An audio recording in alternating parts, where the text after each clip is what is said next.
Without further ado, to talk about faith, values, and volunteerism, may I call on Brother Obet Cabrillas. Let's give him a warm round of applause. Good morning, everybody. Sometimes I'm intimidated with rostrums because sometimes it will reach up to my neck. Hindi daw pandak yung tawag dito ay vertically challenged. So all of you are excited today. Can you kindly look at the face of the person beside you? You see the mind of people are more powerful in terms of innovation, more powerful than Google. But it's never infused. It's always associative. Did you look at the face of the person beside you? Now, please, make that person's day by declaring the celebrity look-alike. Come on, say it now. Oh, sabihin mo. Kamukha mo si... Oh, there are some people. If I'm speaking in Tagalog, kindly translate it. Okay. I'm Brother Obet Cabrillas. I'm working closely with Brother Bo Sanchez. And I'm the preacher, motivational speaker who looks like bamboo. Okay. So, are you ready for some discussion here? Faith, values, and volunteerism. So, I think I would be successful in my talk if you would see yourselves in the presentation. So, sorry for the parang yung fluctuation ng aming font, but here we go. Let's read this. There is no such thing as a perfect human being. Like, look at the person beside you. Kahit mukhang Diyosa, near perfect yung taong yan, there's no such thing as a perfect person, right? Who among you is a friend to the companion beside you? Raise your hand. Kaibigan mo ba yan? So, alam mo ang mga strength. And you know that person's strength? Alam mo rin yung kanyang weakness. In Tagalog, topak. Yes? So, there's no perfect human being, but St. John Bosco said, in order to be perfect, you need to be human. And Jesus showed us how. And here we go. Just this morning, that's why I included this in my discussion, I encountered this wonderful reflection. Everybody, read with me. There is a world of difference between human being and being human. Make sense? Let's try some more. Being human is breaking through from instinct and entropy. This is my poor attempt to appear intellectual by including words that a millennial would have to Google. Instinct, we'll discuss it later, and entropy, we'll discuss it again later. Instinct involves fight, flight, or fright, or freeze tendencies that would be evident to animals. I am a fraternity man, and I used to be a hitman of a very well-known fraternity. I won't tell you anymore what school, UP Diliman. Ay, nasabi ko ba? Nagtalo minsan ng aking fraternity brothers. Do you want to ask me why? Why? Because there's a person who's studying Darwin, and he was saying that we evolved from the apes, and another person says, that is you coming from the apes, but my faith told me I came from Adam and Eve. So there, animals would always fight. If they think they can, for survival, they fight, or they flee away from harm, or some of them will be so frightened and freeze. Some of them will blend through their surroundings. Alam nyo ba, mga octopus, they could blend to any color and so on. But kindly look at the person beside you. That person is human. Yes? So let's celebrate our being human. Entropy, here we go, is the natural gradual decline towards decay and disorder. And only human beings would always defy entropy. We have been facing all the adverse situation, calamities in life. Look at the person beside you. Na-survive na ng katabi mong yan ang pinakamatinding heartache. Yes. And I'm speaking with a millennial just 2 months ago, and I was asking her, what in the world is your dream? And then she was dejected, she was sad, and she told me, I want to buy an airplane. That's my dream. And I asked, why? Para daw sagipin lahat ng mga iniwan sa ere. Yeah. Yung mga hugot. Anyway, let's move on. There's mighty reason why people shy away from volunteerism. just the mere sight of the word voluntarism, people would not go, attend, because the favorite radio station of people nowadays would be WIIFM. You know that? What's in it for me? Masarap ba merienda dyan? May bayad ba dyan? Eto pa, highly intellectual. May gwapo ba dun? Isa pa, gwapo ba mga speakers? At least, may gwapo. May isa macho. Anyway, parehas kaming macho and gwapo. Anyway, there's mighty reason. And this would be the case. And don't tell yourself, we have a natural tendency to tell ourselves that I am not that person. But what drives people away from us, study your personal history, because I want to call it stress personalities. So see yourselves, because all those are with me. The first tendency, we're human beings, but we're becoming tape measure. The first 4 minutes of every human encounter, we judge people. Ay, mga ganyan ng ilong, ganito yan. Ay, mga ganyang tipo yan. Isang tingin mo lang, we judge people. And it's normal. We judge people. We're not auditors, but we measure people. And I am a missionary, and I love people of all sorts and even gender preferences. And sometimes I joke around with gays. At nakakatuwa sila, especially when some people are really good and good-looking. They will shout out, may nanalo na. As if every day, may contest, gulat ako nang may nanalo na. Yung ginalingan, people will always measure us. Yes? That's why we are afraid of being noticed, because we know that people will criticize. Another tendency would be a blank wall. Have you ever spoken with a person who doesn't even respond? Ma at pa? Today you will learn something very beautiful about genders. Ask me, what's that? What's that? First and foremost, females, you are incapable of thinking nothing. Hindi nyo kayang mag-isip ng wala. Kausapin mo babae, kamusta ka na? Ano nararamdaman mo? Wala. Meron yon. Only the male species would be capable of thinking nothing. Subukan mo yung mamaya, pag nakatunga nga yung lalaking kausap mo, kahit mga brilliant na speakers nyo na, pagka may tendency kaming mag-isip ng wala. What are you thinking about? Wala. And we're not lying. Sometimes you would speak to people or blank wall, and this would always negate the spirit of voluntarism. Some people are knife. Whenever they open their mouths, they hurt people. They would criticize. They would, ang dami naman pwedeng pag-usapan, pinag-usapan, ilong nyo. And ang pagtangos pa naman ng ilong ay iba't ibang direction. Some would move forward, some sideways. Knife. People would hurt with words. Who among you, once upon a time in your life, were hurt by words? Ako lang. Sometimes even if it's obvious, you'll get hurt with words, like a knife.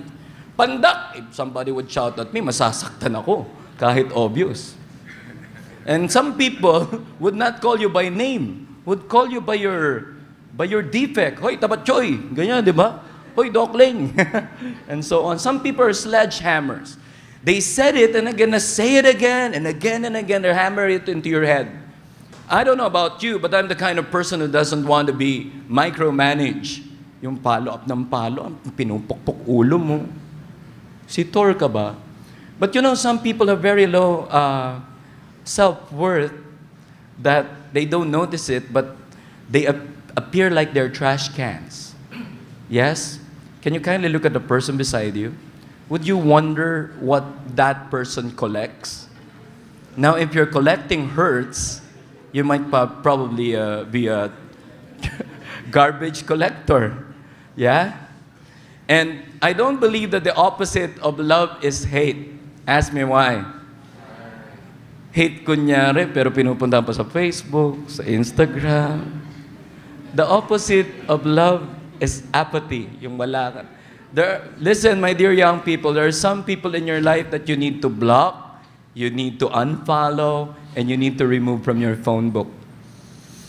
And some people would be doormats. Imagine if a person is campaigning for volunteerism and the person is very, very, very low self-worth. Sige na, sumali na kayo. Kawawa naman kami. Mamamatay ang mga goldfish. Mamamatay ang mga isda. See? So these are the things that, gravity. Why would I put a picture? Di naman nakikita yung gravity. For you, there is, I told my wife, when I'm with you, I want to change my nickname to Pauling. And she asked, why? Because when I'm with you, I'm always falling in love. Anyway, gravity. Some people would always pull down on others. Even without words. By their mere action, they pull down like gravity. You would want to quit, all because of their attitude. Help me read this.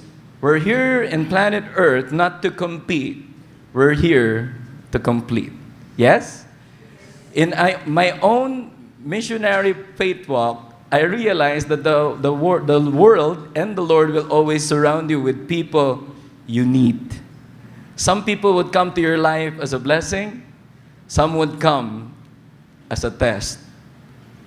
Look at the friend beside you. Let your mind declare what kind of friend that is.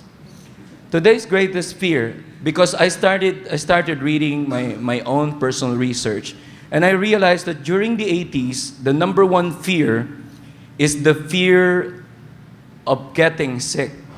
90s, it's the fear of dying. And towards the 21st century, it's the fear of speaking in public. Because actually, the root would be the fear of shame. That's why people don't want to speak anymore in public. They don't want to be embarrassed. But lately, the greatest fear would be this: dying or leaving planet Earth without contributing significance to society. Can you put your arm around somebody, akbayan mo siya, sabihin mo, bata ka pa. Which means we still have time to contribute something. And I believe that the antidote for fear, whatever nature of fear would that be, would be faith. And I don't want to be churchy, especially I'm in front of great-looking, good-looking, intelligent people like you. I don't want to be churchy either. But this is the faith that I learned in life. Let's read together. And faith is not just believing in God, it's also believing that God believes in you. Once upon a time, during the Jurassic era, there is such a band called Air Supply. Kung narinig nyo na yan sa mga lolo nyo. And once upon a time, I was praying, I want to give up ministry and volunteer work. Gusto ko na mag-give up. First time that I was happy that the neighbor was playing music, blaring sound, because the song goes like this. When there's a dark storm on your horizon, and you think you can't get through it, it's as if God was speaking to me. Just put your hand in my hand, and I will show you how to do it. Sounds familiar? Just follow where I lead. I'll give you what you need. And it's the important part here. And I'll tell you something else. You'll start believing in yourself. It's an easy thing to do when you have someone who believes in you. I believe that this is not a coincidence that we're speaking, even the speaker was like, late po eh. I believe God brought you here for a reason, and that is to hear this. Tell the person beside you, God believes in you. Pag kaya mo sabihin ng Tagalog, sabihin mo, believe si Lord sa'yo. Ako minsan hindi. We be honest. Of course, I will quote the Word of God. I'm a preacher. Buti lang preacher ako kahit mukha akong boksingero. Someone will say, you have faith, I have works. Now, sabi ni maangas to si Santiago si James. Show me your faith without deeds and I'll show you my faith through my works. Taray, di ba? Eto na. As the body without spirit is dead, so faith without works is dead. Who among your students? Studying much. How many subjects do you have at the average? 5. Talaga yan? Pero trimestral naman, hindi, iba't ibang school ito, di ba? 5 parang konti. Kasi yung mga professor natin, nandito ba sila? Yung parang kala mo sila lang subject natin, no? Nung nauso na yung Instagram, nag-message ako kay Algebra. Dear Algebra, please solve your own problem. And please stop finding your ex. I don't know why. So that is our faith. We need to ignite the spirit of volunteerism. Do you agree? If you want to avoid the fear of dying or leaving planet Earth without doing anything significant, then we need to volunteer at something worthwhile. Yes? Have you ever wondered why in the world you were created intelligent? Sa mga hirap doon, why in the world you were created handsome? Pag hindi intelligent, handsome eh. Kasi itong mga babae, pagkagwapo ang kanilang followers sa Facebook, tawag nila admirers. When it's handsome, admirer. Pag pangit or ugly, stalker. Hey, guys, have you been ever, do you know somebody who's victim already of extrajudicial feelings? Mga taong kaya kang pakiligin pero hindi ka kayang mahalin. Yeah, yun yan. So, kung kanina may mga stress personalities tayo, now we have the volunteering spirit. And we need to be the missing piece. Volunteerism would always require us to do something worthwhile. Probably you're the one who is needed. I don't know why in the world I met this great man whose name is Tony Yap. The first time we talked, naubos ang aming cellphone batteries. 2 tao lang nakapigil sa amin mag-usap. Ask us who? Mga misis namin. Of course, kami mga siga ay tiklop tanging sa misis lang namin. But I think here's the missing piece in my faith journey. I want to create something of value. And I asked God, why did you make me? You see, UP is wonderful. They want to kick me out because of my many cases in fraternity rumbles. I have no faith then, so you should listen to me. I have faith now. And they also wanted to kick me out because of my bad grades in speaking and in writing. And then later on, when I'm already working, they called me, giving me a scholarship grant to a master's degree in public administration. And now, do you know what I do? I write and I speak, here and internationally. Palakpak naman dyan, mahirap yun. Talagang may Diyos. Yes, talagang may Diyos. And now, the things that I thought I was boklog, I was nothing, now I can really do it. I could be your missing piece. Look at the person beside you. That could be your... Puro love life na sa isip. Pwede rin. Sige, missing piece. Or, be a magnet. Some people will drive away people like the stressed personalities that we discussed, but some people are magnet. Every time that person walks, you would want to speak with that person. Because I believe that human beings are creatures of life energy. Can you kindly sense the life energy of the person beside you? Buhay ba siya? Nagbubuhay-buhayan lang? Or dying inside? So we need to be magnets. You draw them not to you, but the worthwhile cause that you're doing. And next would be a bridge. As you can very well see in my features, I do not look like a pure Filipino. I'm a Samaritan. Taga-Samar gid hinanay nga ni tatay. Dito nahirada ako sa... joke lang yun. People from Samar are waray-waray. I rode a boat in Samar, and this is what happened. Nag-aaram ka ba? Are you studying? That's a Visayan word or waray-waray. Sabi nung boat boy, diri nagyud. So he's not studying anymore. Kaya ano nga diri ka na nag-aaram? Why aren't you studying anymore? Because pare-pareho lagid. Everything is the same. Yung tinapay, bridge. Yung tulay, bridge gihapon. But this time, God is calling us, or this vast universe wants you to be bridge. It's so easy to destroy a relationship, right? But it's a tough call to bridge a gap. And that's what I've been doing. Can you imagine? Lahat ng kailangang kausapin dahil nagtatampo, I have to do that in the ministry and volunteer work. Pati ba naman yung kausapin mo because the person is bad breath? Pati ba naman yun? psychologists would call the blind side is the beautiful word today, but before they called that bad breath area. So I need to speak with a brother who was bad breath. And I was talking to him, kumusta ka na? I'm okay. Grabe, parang, alam, sumakay na ba yan ng LRT? Yung parang may radiation, may lahat. Gusto maagnas na mukha ko. Until kailangan ko na siyang kausapin, what's happening to you? Ngiti lang, may radiation na eh. Tapos I would have partial amnesia, yung ganun. I just gather my thoughts, parang si Wolverine, nag-heal naman ako. May joke lang yan. Anyway, nung sinabi niya, I'm in love. And what do you plan to do? I want to serenade the girl. And what will you sing? During our time, it was no matter what. Don't sing no matter what. You have to Google and then get this song by Dire Straits, so that he would not open his mouth. Because if he sings no matter what, this is how it will sound. Chigidi ha ha, no matter what they tell us. Chigidi ha ha. Anyway, we need to be a bridge. Yes? We need to connect people. We need to network them. We need to be a glue that sticks around closer than a brother. Yes?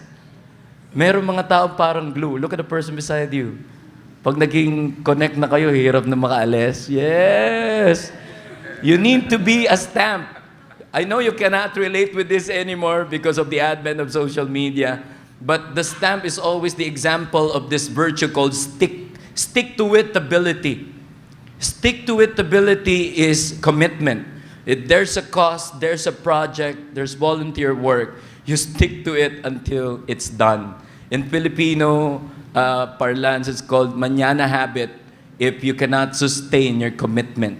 Yes? Can you kindly look at the person beside you and kindly feel whether that person is capable of commitment? Because there are a lot of people who are parang sila pero hindi naman sila, right? May mga ganun, parang sila, hindi naman sila. Be a ladder. A ladder is somebody who's willing to be a little bit stepped on, but he will lift up people. Can you do this? And let's go back to the example. And every time you see, kindly point towards the friend who resembles this character. Do this. Who among you are seated beside a missing piece? Look, turo. Like he's the one who solved a problem in the project. Another would be who is sitting beside a human magnet, like you draw people towards you in the cause. Turo. Parang palaging yung tinuturo nyo. Another would be a bridge. Yung magkaaway, ipagbati, gumit na ka at turo. Another would be a glue. Mahirap iwan. Naks! Turo! Ikaw! Congratulations, Elmer. Elmer's glue.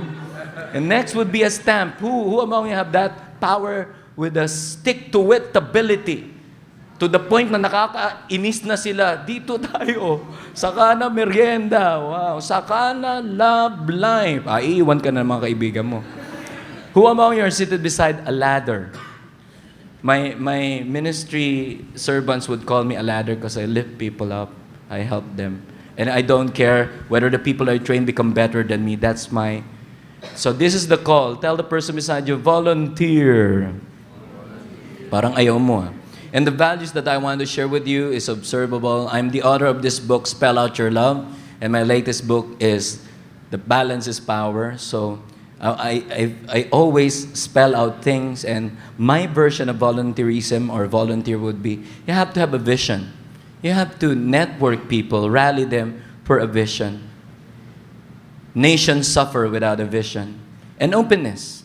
Not just in the networking business. Open-minded ka ba? No, in volunteer work, you need to be open for growth, for learning, for your own development, and leverage.